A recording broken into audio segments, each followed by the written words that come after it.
তোমরা আল্লাহর কোরআন শোনার জন্য বসবে আল্লাহর কোরআন তোমরা শুনবে। কোরআন শুনতে গিয়ে অন্য ধরনের কথা বললে হবে না, অন্য মনস্ক হয়ে থাকলে হবে না। ওয়া আনসিতু, একদম চুপ করে আল্লাহর কোরআন শুনতে হবে। যদি এই দুইটা রক্ষা করে কোরআন শুনতে পারো, আল্লাহ পাক রব্বুল আলামিন বলেন লাআল্লাকুম তুরহামুন, তাহলে আল্লাহ পাক রব্বুল আলামিন তোমাদের উপর রহমত বর্ষণ করে দিবে। কয়টা হলো? দুইটা হলো। নাম্বার 1 হলো দিলের কান দিয়ে শুনতে হবে। কিসের কান দিয়ে? দিলের কান। আর 2 নাম্বার কাজ হবে একদম চুপ করে শুনতে হবে। বাহিরের কোনো কথা যেন আমাদের কানে না আসে। বাহিরে যারা আছে তারাও চুপ থাকবে, আর যারা আমরা বসবায় বসছি আমরা কোনো কথাই বলবো না।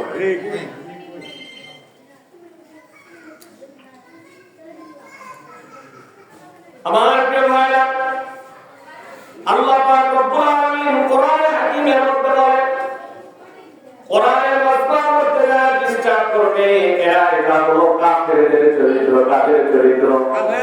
আল্লাহ পাক রব্বুল আলামিন বলেন وقال الذين كفروا لا تسمعوا لهذا القرآن والغوا فيه لعلكم تغلبون। আল্লাহ নবী সাল্লাল্লাহু আলাইহি ওয়াসাল্লাম যখন কোরআন কারীমের তেলাওয়াত করতেন, কাফেররা সাধারণ মানুষদেরকে জ্বালিয়ে দিত, যাও মুহাম্মদ যেখানে কোরআন কারীমের তেলাওয়াত করে, যেখানে কোরআনের কথা বলে সেইখানে গিয়ে তোমরা হট্টগোল করবে। ওয়ালগাউ ফীহি লাআল্লাকুম তাগলিবুন, সেখানে তোমরা শীষ বাজাবে, মুখ দিয়ে শীষ বাজাবে, যাতে করে কোরআন শুনতে মানুষের ব্যাঘাত ঘটে যায়, কোরআন শুনতে না পারে। আল্লাহ পাক রব্বুল আলামিন বলেন তোমরা যদি কোরআন শুনতে মানুষদেরকে ডিস্টার্ব করো, তাহলে আল্লাহ পাক রব্বুল আলামিন ওই সমস্ত মানুষদের জন্য কঠিন আযাবের ব্যবস্থা রেখেছে। পরবর্তী আয়াতে আল্লাহ তাআলা বলেন فَلَنُذِيقَنَّ الَّذِينَ كَفَرُوا عَذَابًا شَدِيدًا। যে মানুষগুলা কোরআন শুনবে, যে মানুষগুলা কোরআন শুনবে তাদেরকে যারা ডিস্টার্ব করবে, কোরআন শুনতে বাধাগ্রস্ত করবে, তাদের ব্যাপারে আল্লাহ পাক রব্বুল আলামিন বলেন তাদের জন্য আল্লাহ তাআলা কঠিন আযাবের ব্যবস্থা রেখেছে। এই জন্য আশেপাশে যারা আছে, আল্লাহ আল্লাহ কখন এসে বলা যায় না, আশেপাশে যারা আছেন আপনারা কোরআন শুনতে ব্যাঘাত ঘটে এরকম কোন কাজ করবেন। এরপরে আসে কোরআন আমরা শুনতে থাকবো, হরফে হরফে নেকি হইতে থাকবে। সুবহানাল্লাহ। নবী করিম সাল্লাল্লাহু আলাইহি ওয়াসাল্লাম বলেন মান ক্বারাআল কুরআন, মান ক্বারাআ হারফান মিন কিতাবিল্লাহি ফালাহু হাসানাতুন ওয়াল হাসানাতু বি'আশরি আমসালিহা। নবীজি বলেন কোরআন কারীম যখন শুনতে থাকবে, আল্লাহ পাক রব্বুল আলামিন শুনলেওয়ালা এবং বললেওয়ালা উভয়কে প্রত্যেকটা হরফে হরফে 10-10টি করে নেকি লিখে দিবে। তাহলে আমরা যারা আসছি বসছি, এক একটা কোরআনের আয়াত করা হবে, এক একটা অক্ষর হবে। আল্লাহ তাআলা বলেন, আল্লাহ পাক রব্বুল আলামিনের মাধ্যমে আল্লাহ তাআলা জানাইছেন হরফে হরফে কয় নেকি? 10। হাদিসে এসেছে বলেন লা আকুলু আলিফ লাম মিম বাল আলিফু হারফুন ওয়া লামু হারফুন ওয়া মিমু হারফুন। আল্লাহ নবী বলেন আমি কথা বলি না আলিফ লাম মিম একটা হরফ, বরং আলিফ একটা হরফ, মিম একটা হরফ, লাম একটা হরফ। যদি কোন ব্যক্তি আলিফ লাম মিম তেলাওয়াত করে, আল্লাহ পাক রব্বুল আলামিন তার আমলনামায় 30 টা নেকি লিখে দেয়। তাহলে কোরআন শুনলে লাভ আছে না? লাভ আছে না? লাভ আছে। অতএব আমরা যারা আছি আমরা চুপচাপ ইনশাআল্লাহ কোরআনের আলোচনা শুনতে থাকবো ইনশাআল্লাহ। যে কথাগুলো প্রয়োজনীয় দরকারি সেই কথাগুলো আল্লাহ তাআলা আমার জবান দিয়ে বের করে দেয়। সকলের কথা প্রিয় ভাইরা আমার, আর ভূমিকা লম্বা নয়, আমি আমার তেলাওয়াতকৃত সূরা থেকে চলে যাই। আপনাদের সামনে আমি যে সূরাটা তেলাওয়াত করেছি, সূরা কাউসার। সূরাতুল কাউসার পবিত্র কোরআন কারীমের 30 নম্বর পারার 108 নম্বর সূরা। কত নম্বর? 108। আলোচনা শোনার আগে যদি সূরা সম্পর্কে আমাদের কিছু ধারণা থাকে, তাহলে আলোচনা বুঝতে সহজ হবে, মজা হবে। কথা ঠিক না? সূরা কাউসার হলো 30 নম্বর পারা 108 নম্বর সূরা। এই সূরাতে রুকু আছে একটি। কয়টি? একটি। আয়াত মাত্র 3টি। কয়টি? মাত্র 3টি। একদম কোরআনে হাকিমের সবচেয়ে ছোট সূরা। এই সূরাটি নাযিল হয়েছে মক্কায়। কোরআনে কারীমে 114 খানা সূরা আছে। এই সূরা, এই 114 খানা সূরা দুই ভাগে বিভক্ত। কয় ভাগে? দুই ভাগে বিভক্ত। মাক্কি সূরা, মাদানী সূরা। তাফসীরের কিতাবের মধ্যে লেখে মাক্কি সূরা বলা হয় রাসূল কারীম সাল্লাল্লাহু আলাইহি ওয়াসাল্লামের হিজরতের পূর্বে যে সূরাগুলো নাযিল হয়েছে, সেই সূরাগুলোকে বলা হয় মাক্কি সূরা। আর হিজরতের পরে যে সূরাগুলো নাযিল হয়েছে, সেগুলোকে বলা হয় মাদানী সূরা। এই সূরাটা নাযিল হয়েছে মক্কা। কাউসার অর্থ হলো বহুত কল্যাণ, অনেক কল্যাণ।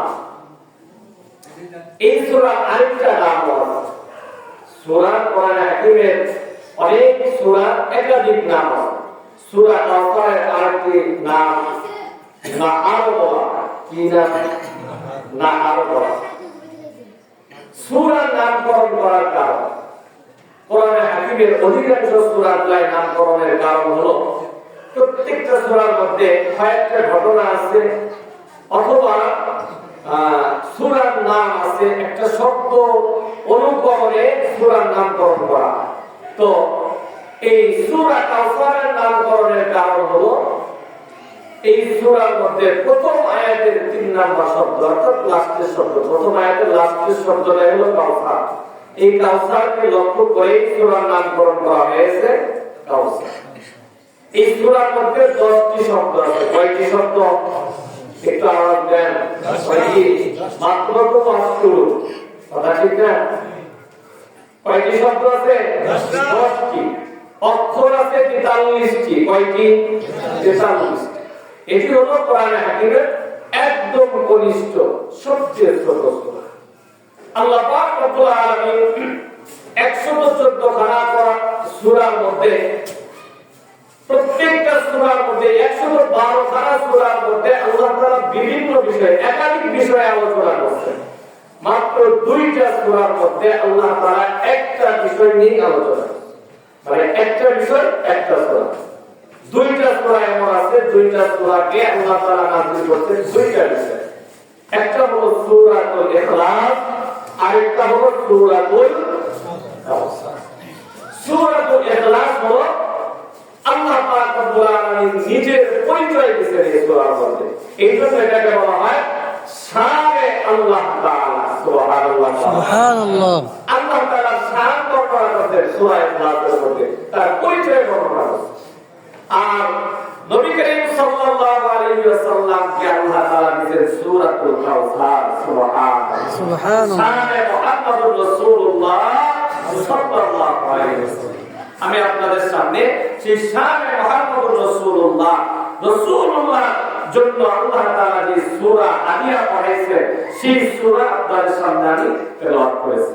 এবার আসুন, প্রত্যেকটা আয়াত, প্রত্যেকটা সূরা নাযিলের প্রেক্ষাপট আছে। আমরা অনেকে জানি আল্লাহ পাক রব্বুল আলামিন শবে কদরের রাত্রিতে লৌহে মাহফুজ থেকে প্রথম আসমানে তামাম কোরআনটা নাযিল করেছেন। এরপরে প্রয়োজন অনুপাতে আল্লাহ পাক রব্বুল আলামিন জিবরাইলের মাধ্যমে রাসূলুল্লাহ সাল্লাল্লাহু আলাইহি ওয়াসাল্লামের কাছে পাঠিয়ে দিয়েছেন। দীর্ঘ 23 বছরের পুরা কোরআন আল্লাহ নবীর উপর নাযিল হয়েছে। সুবহানাল্লাহ। প্রিয় ভাইরা আমার, এই সূরাটি প্রেক্ষাপটে নাযিল হয়েছে, বড় করুণ একটি প্রেক্ষাপট। রাসূল কারীম সাল্লাল্লাহু আলাইহি ওয়াসাল্লামকে সান্ত্বনা দেওয়ার আল্লাহ পাক রব্বুল আলামিন এই সূরা নাযিল করেছেন। রাসূলুল্লাহ সাল্লাল্লাহু আলাইহি ওয়াসাল্লামের কন্যা সন্তান হয়েছে, ছেলে সন্তান হয়েছে। রাসূলুল্লাহ সাল্লাল্লাহু আলাইহি ওয়াসাল্লামের কন্যা সন্তানগুলোর হায়াত আল্লাহ তাআলা বাড়াইছে, কিন্তু ছেলে সন্তানগুলোর হায়াত এত বাড়ায় দেন নাই। ছোটকালে, শৈশবে, শিশুকালে আল্লাহ তাআলা তাদেরকে দুনিয়া থেকে উঠাইছে। রাসূলুল্লাহ সাল্লাল্লাহু আলাইহি ওয়াসাল্লামকে কাফেররা গালি দিত আত্মার বলে। কি বলে? আত্মা, অর্থাৎ নির্বংশ। এই বাচ্চা, এই কাফের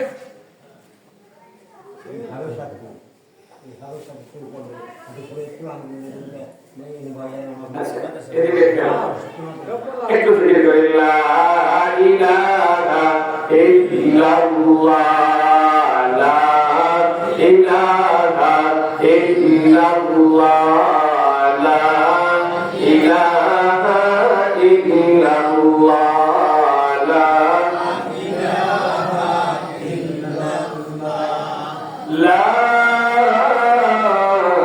ইলাহা ইল্লাল্লাহ মুহাম্মাদুর রাসূলুল্লাহ সাল্লাল্লাহু আলাইহি ওয়াসাল্লাম। যে কথা বলতেছিলাম, রাসূলুল্লাহর ছেলেরা একদম শিশু অবস্থায় মারা গেছে, আল্লাহ তাআলা নিয়ে গেছে।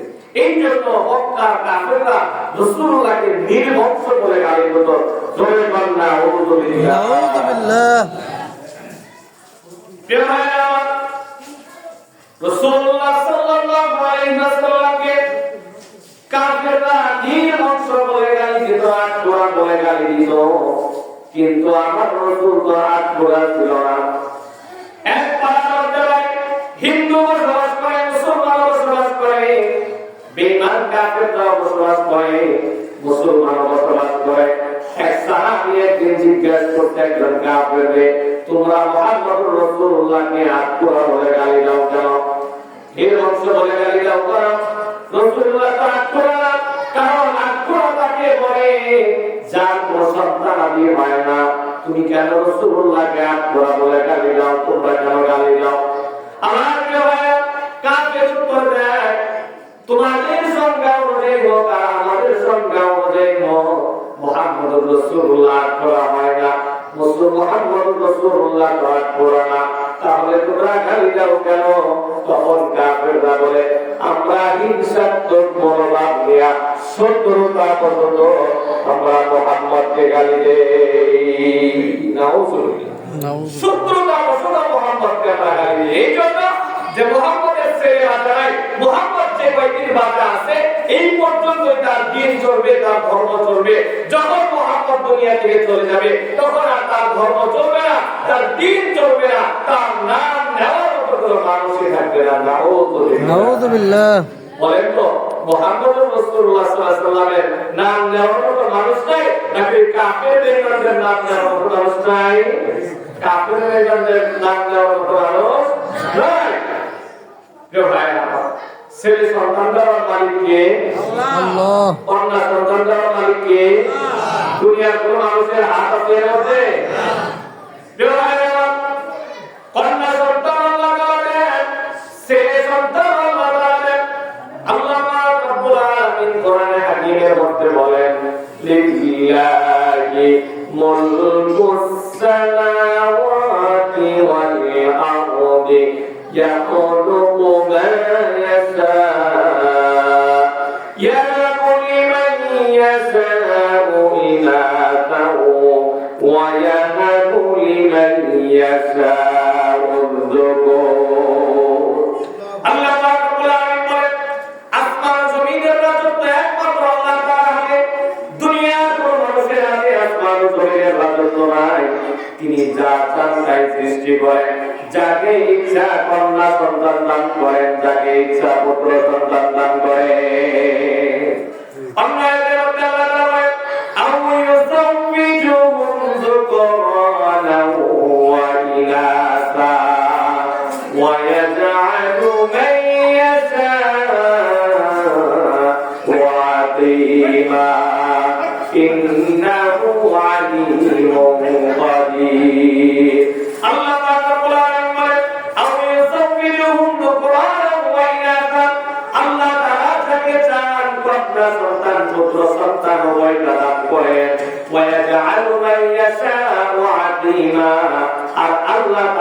যাকে চান তাকে বান্দা বানায় রাখেন, কোন সন্তানই আল্লাহ তাআলা দেন না। আল্লাহ তাআলার ইচ্ছা আসলে যাকে চান শুধু কন্যা সন্তানই দেন, যাকে চান শুধু ছেলে সন্তানই দেন।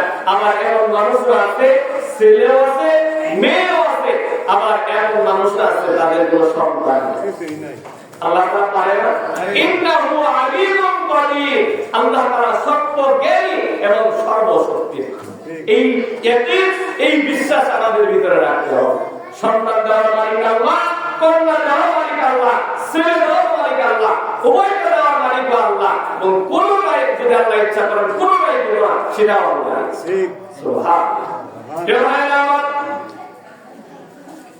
আরবের যুগে, জাহেলিয়াতের যুগে, মুহাম্মদ রাসূলুল্লাহ সাল্লাল্লাহু আলাইহি ওয়াসাল্লামের যুগে, শুরুর যুগে রাসূলুল্লাহ যখন মক্কায় বসবাস করে, সেই যুগে কাফেরদের যদি ছেলে সন্তান হতো, তারা নিজেদেরকে ধন্য মনে করত। কি ভাই কোনো সমস্যা? সবাই পিছনের দিকে গেল, সামনের দিকে খেয়াল করেন।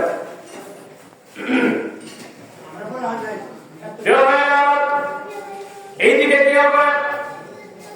মক্কায় জাহেলি যুগে কাফেরদের যখন ছেলে সন্তান হতো, তারা নিজেদেরকে ধন্য মনে করত, সম্মানের বিষয় মনে করত। আর যদি কন্যা সন্তান হতো, তাহলে তাদের চেহারা লজ্জায় কালো হয়ে যেত। আলহামদুলিল্লাহ। কয়েকজন বন্ধু বসে আছে, সেই সময় যদি কন্যা সন্তানের সুসংবাদ দিয়ে দেওয়া হতো, তাদের চেহারা কেমন হতো? আল্লাহ পাক রব্বুল আলামিন কোরআনের মধ্যে বলেন, ওয়াইদা বুশিরা আহাদুহুম বিল উনসা ওয়াল্লা ওয়াজহুহু মুসওয়াদ্দাও ওয়া হুয়া কাযীম। আল্লাহ পাক রব্বুল আলামিন বলেন, তাদের কাউকে যখন কন্যা সন্তানের সুসংবাদ দেওয়া হতো, লজ্জায় তাদের চেহারা কালো হয়ে যেত। আলহামদুলিল্লাহ। কন্যা সন্তান লজ্জা পাওয়ার কিছু নাই। কন্যা সন্তান হলো আল্লাহ পাক রব্বুল আলামিনের পক্ষ থেকে রহমত। সুবহানাল্লাহ। রাসূলুল্লাহ বলেন, যদি কারো একজন কন্যা সন্তান থাকে, সে যদি ওই একজন কন্যা সন্তানকে ভালো করে দিন শিখায়া ভালো একজন পাত্রের কাছে পাত্রস্থ করতে পারে, সে যদি দিনদার হয়ে যায়, আল্লাহ পাক রব্বুল আলামিন তাকে একটা জান্নাতের মালিক বানায় দিবে। যদি দুইটা কন্যা সন্তান থাকে, দুইটা কন্যা সন্তানকে যদি ভালো করে লালন পালন করে দিন শেখায়া ভালো দিনদার পাত্রের কাছে উঠায় দিতে পারে, আল্লাহ নবী বলেন ওই ব্যক্তির জন্য আল্লাহ তাআলা দুইটা জান্নাত বানায় রাখছে। আরেক হাদিসের মধ্যে আল্লাহ নবী বলেন, যদি কারো তিনটা কন্যা সন্তান থাকে, তিনটা কন্যা সন্তানকে যদি দিন শেখায়া দিনদার পাত্রের কাছে পাত্রস্থ করতে পারে, আল্লাহ নবী বলেন আমি আর ওই তিনজন কন্যা সন্তানের বাবা জান্নাতের মধ্যে এইভাবে থাকবো। এইভাবে একসাথে বলছেন আল্লাহ নবী। সুবহানাল্লাহ। এইভাবে থাকবো। তাহলে কন্যা সন্তান কি গজবের কিছু হলো? কন্যা সন্তান হলো রহমত আল্লাহ তাআলার পক্ষ থেকে। এই জন্য যদি কারো শুধু কন্যা সন্তান হয়, কেউ রাগ করে দেবে না। রাগ করবে না, রাগ করার কিছু নাই, রাগ করে দেবে। সন্তানাদি ধন সম্পদ এগুলো হলো আল্লাহ পাক রব্বুল আলামিনের পক্ষ থেকে নিয়ামত, দুনিয়ার শোভা। আল্লাহ পাক রব্বুল আলামিন বলেন, আল-মালু ওয়াল বানুনা যিনাতুল হায়াতিদ দুনিয়া। সম্পদ, সন্তান পার্থিব জীবনের শোভা। সুবহানাল্লাহ। সন্তানাদি ছেলে হোক মেয়ে হোক, এগুলো হলো আল্লাহর পক্ষ থেকে নিয়ামত, আর এগুলো হলো দুনিয়ার শোভা। সুবহানাল্লাহ। কন্যা সন্তান আসলে মন খারাপ করেন না, কারণ ছেলে সন্তান বিয়ে করাইবেন, ছেলের বউ আপনারে ভাত পেয়ে হাসি খুশি মুখে ভাত খুব কম বইবে। কথা ঠিক না? কিন্তু নাজরতে রাগও করে আবার। কিন্তু কন্যা সন্তানের বাড়িতে বিয়া দিয়ে দিচ্ছে, মেয়ের বাড়িতে যায়, মেয়ে দৌড়ে আগে বড় বড় কোনটা দৌড়। কথা ঠিক না? বাবা যাক, ভাই যাক, নানা যাক আর দাদা যাক, যেই যাক আগে দৌড়ে যাবে ঘরে সবচেয়ে ভালো খাবার কোনটা আছে, আমার বাবা এসে